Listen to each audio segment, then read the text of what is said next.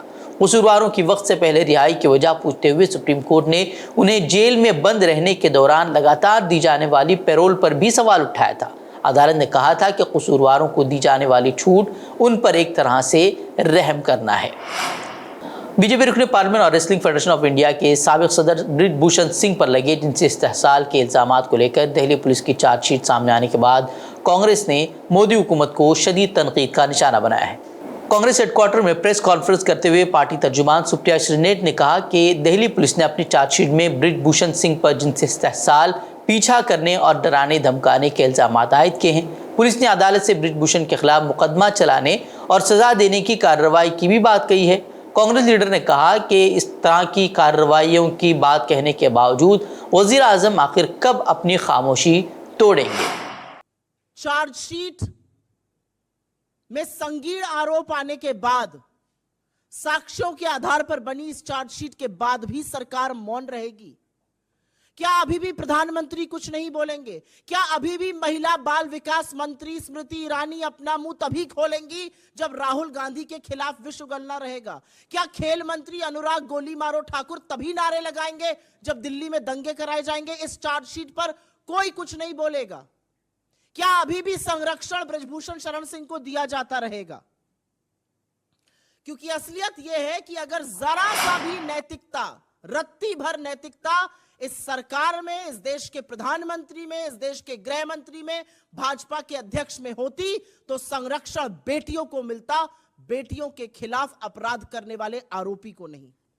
لیکن یہ دیش بھی دیکھ رہا ہے، اور یہ دیش دیکھ رہا ہے کہ کیسے لگاتار، not once not twice، ایک بار نہیں، دو بار نہیں، لگاتار بھارتیہ جنتا پارٹی نیتاؤں، سرکار اور پردھان منتری کا سنرکشن آروپی کو ملتا ہے اس دیش کی بیٹیوں کے ورد۔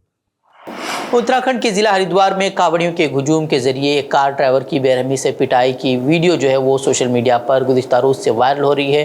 اس کار میں جو ہے ایک مسلم نقاب پوش خاتون بھی سوار تھی جن کے ساتھ بھی بدسلوکی کی گئی تھی۔ وہیں کاوڑیوں نے ان کی کار کو الٹ دیا تھا اور اس میں توڑ پھوڑ بھی کی تھی۔ وہیں پولیس نے اس سلسلے میں اب کارروائی کرتے ہوئے 2 افراد کو گرفتار کرنے کا دعویٰ کیا ہے، تاہم پولیس نے گرفتار افراد کی شناخت ظاہر نہیں کی ہے۔ دراصل یہ واقعہ اس وقت پیش آیا جب کار غیر دانستہ طور پر ایک کانوڑ یاتری سے ٹکرا گئی تھی۔ سوشل میڈیا پر وائرل ہونے والے اس واقعے کی ویڈیو میں دیکھا جا سکتا ہے کہ کاوڑیوں نے پہلے ڈرائیور اور سامنے والی مسافر سیٹ پر بیٹھی برقع پوش خاتون کو زبردستی باہر نکالا، اور پولیس کی موجودگی میں کاوڑیوں نے پہلے ڈرائیور کو بے رحمی سے پیٹا اور اس کے بعد لاٹھیوں سے کار میں توڑ پھوڑ کی اور پھر کار کو الٹ دیا۔ ایک اور ویڈیو میں کاوڑیوں کو ڈرائیور کو مارتے ہوئے بھی دیکھا جا سکتا ہے۔ ویڈیو میں موقع پر کچھ پولیس والوں کو بھی دیکھا جا سکتا ہے جو کہ کاوڑیوں کو روکنے کے لیے کوئی کارروائی نہیں کر رہے تھے۔ تاہم ہریدوار پولیس نے اس واقعے میں کسی فرقہ وارانہ زاویے سے انکار کیا ہے اور کہا کہ گاڑی کا ڈرائیور مسلمان نہیں بلکہ ایک ہندو تھا اور کار میں اس کے ساتھ برقع پوش خاتون اس کی جان پہچان کی ایک خاتون تھی۔ بتا دیں کہ ہر سال کاوڑ یاترا کے دوران ان کی غنڈہ گردی کی ویڈیوز وائرل ہوتی رہتی ہیں، لیکن بی جے پی حکمران ریاستوں میں ان پر پھول برسائے جاتے ہیں۔ ہیلی کاپٹر کے ذریعے سے بھی پھول برسانے کی ویڈیوز سامنے آتی رہی ہیں، اور جب مسلمان کہیں نماز پڑھتے نظر آتا ہے تو پھر وہ کانٹوں کی طرح آنکھوں کو چبھنے لگتا ہے، اور پھر کیا ہوتا ہے وہ آپ کو پھر سے بتانے کی ضرورت نہیں ہے۔ یو پی پولیس نے عتیق احمد کے بیٹے علی احمد کے خلاف پریاگراج کے کریلی میں مبینہ طور پر دھمکی دینے، زمین پر قبضہ کرنے اور 50 لاکھ روپے کی غصہ خوری کے الزام میں ایک اور مقدمہ درج کیا ہے۔ حکام نے بتایا کہ یہ کارروائی کریلی کے رہائشی دانش شکیل کی شکایت کی بنیاد پر کی گئی ہے۔ ایف آئی آر میں علی کے ساتھ 5 دیگر لوگوں کو بھی نامزد کیا گیا ہے۔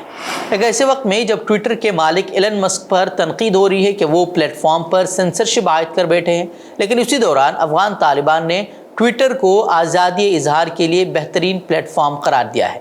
سینئر طالبان رہنما انس حقانی نے کہا کہ میٹا کے ماتحت حریف پلیٹ فارم تھریڈز کے آغاز کے بعد ٹویٹر کو دوسرے سوشل میڈیا پلیٹ فارمز کے مقابلے میں 2 اہم فوائد حاصل ہوئے ہیں۔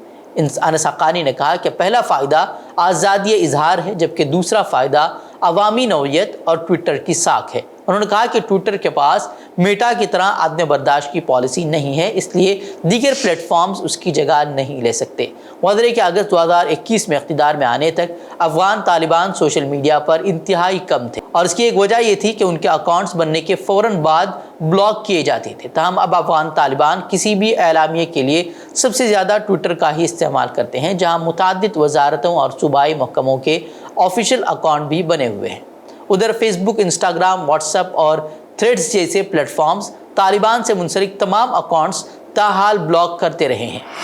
گزشتہ روز ایک حیران کن پیش رفت سامنے آئی جس میں ترکی نے سویڈن کے نیٹو میں شامل ہونے کی حمایت کر دی. اس سے قبل ترک صدر رجب طیب اردوغان نے کہا تھا کہ سویڈن صرف اس وقت نیٹو میں شامل ہو سکتا ہے جب ترکی کو یورپی یونین میں شامل کر لیا جائے گا. اردوغان 1 سال سے زائد عرصے سے سویڈن کی نیٹو میں شمولیت کے حوالے سے خدشات کا اظہار کرتے آ رہے تھے اور یورپی یونین کا رکن ملک بننے کا مطالبہ بھی کرتے رہے تھے. وہیں لتھونیا میں ترک صدر اور سویڈن کے وزیر اعظم کے ساتھ ملاقات کے بعد یہ کہا گیا کہ ترک صدر نے سویڈن کے نیٹو میں الحاق کو جلد از جلد گرینڈ نیشنل اسمبلی میں بھیجنے پر اتفاق ظاہر کیا ہے.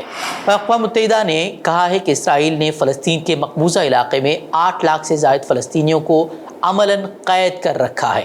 انسانی حقوق کی صورتحال کے لیے اقوام متحدہ کی نمائندہ خصوصی فرانسسکا البانیز نے عالمی ادارے کی انسانی حقوق کونسل کے 53ویں اجلاس میں رپورٹ پیش کرتے ہوئے کہا کہ اسرائیل نے 1967 سے فلسطین کے مقبوضہ علاقے کو ایک خارجی جیل میں تبدیل کر رکھا ہے جس میں ہزاروں بچوں سمیت 8 لاکھ سے زائد فلسطینی عملاً قید ہیں.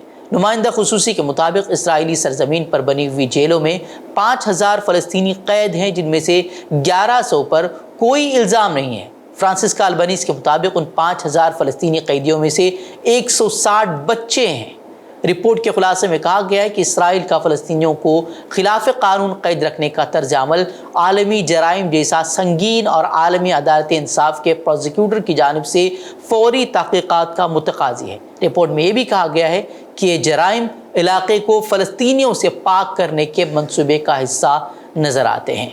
تو ناظرین، اتنی خبریں، مزید خبروں کے لیے آپ ہمارے ویب سائٹ www.fikrokhabar.com کی طرف رخ کر سکتے ہیں. ویڈیوز کے لیے ہمارے یوٹیوب چینل کو سبسکرائب کریں. تو ناظرین، اجازت دیں. السلام علیکم ورحمۃ اللہ وبرکاتہ.